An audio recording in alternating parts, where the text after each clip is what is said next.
से ही आपकी वो सच्चाई से रूबरू किया जाएगा इस मूवी के अंदर, जो आज तक छिपी हुई है हम हिंदुस्तानियों से। और बहुत सारी ऐसी स्टोरी हमारे सामने रखी जा रही है अभी बॉलीवुड तरफ से, कि जिनसे हम हिंदुस्तानी वाकिफ़ नहीं थे। जैसे कि छावा आई थी, उसके तुरंत बाद अभी ये मूवी भी आ रही है, केसरी चैप्टर 2 जालियांवाला बाग, जो कि हम हिंदुस्तानियों से भी ये भी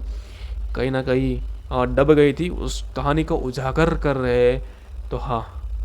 जैसे भी कहानी है हमारे सामने वैसे की वैसी रखे और वैसे ही रहे, बिना बांध छोड़ के पर्दे पे लाने का पूरा पूरा प्रयास करें,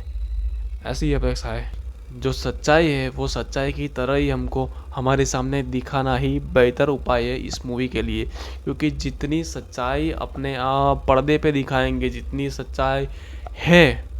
वैसे ही सच्चाई बेहतरीन तरीके से पर्दे पे डालने की प्रयास करोगे,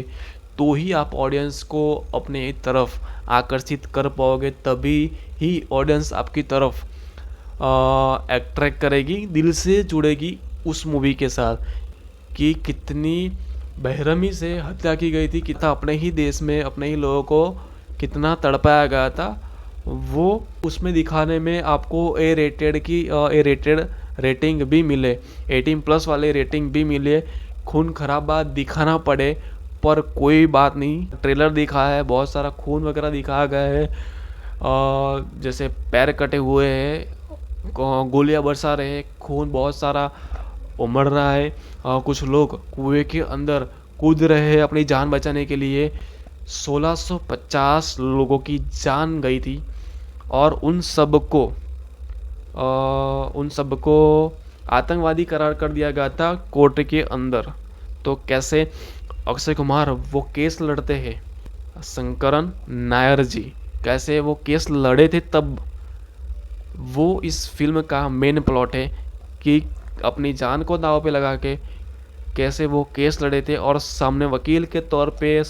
आर माधवन की बखूबी उसके अंदर ढल चुके हैं कि हमको भी वो गाली देने का मन करे, या उसके कैरेक्टर को उस तरह से उस लेवल तक उन्होंने एक्ट की है, ऐसा लग रहा है। कि अक्षय कुमार तो है ही, पर सीरियस रोल के अंदर स्काई फोर्स के बाद एक और बेहतरीन मूवी आपके सामने कैरेक्टर के तौर पे रखेंगे, और जो एक्टिंग के तौर पे भी वो बखूबी उभर के बाहर आएंगे। केसरी लेवल 2 के अंदर जो जलियांवाला बाग का जो हत्याकांड हुआ था, 1650 लोगों को बेवजह मार दिया गया था बिना गलती के, और बाहर जाने का रास्ता भी बंद कर दिया था, और अंदर ही अंदर सब दम घुट के गोलियों से मारे जा चुके थे। कुछ लोग कुएं के अंदर गिरे फिर भी नहीं बच पाए, मर गए। और उन सबको क्या न्याय दिलाने के लिए शंकरन नायर जी अपने हाथ में लेते हैं, उनको न्याय दिलाने का जिम्मा अपने हाथ में लेते, अपने ऊपर लेते हैं, और कैसे वो न्याय दिला पाते हैं कि नहीं, कैसे कैसे मुश्किलें उनके सामने आती है। और हम लोग भी वैसा ही देखना चाहते हैं कि कितनी दर्दनाक मौत थी उनकी, और कितना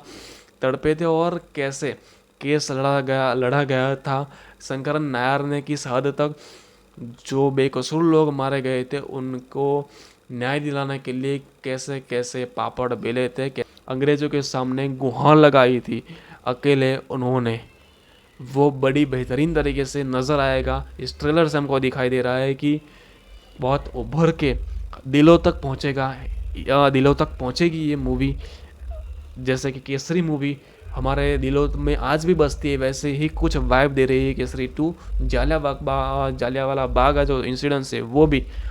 हमारे दिल में वैसे ही बसे, और वैसे ही एक छाप छोड़ जाए ये मूवी भी। मेरी अपेक्षा वही है, सच्चाई तो बाहर आने ही चाहिए कि सच्चाई क्या है।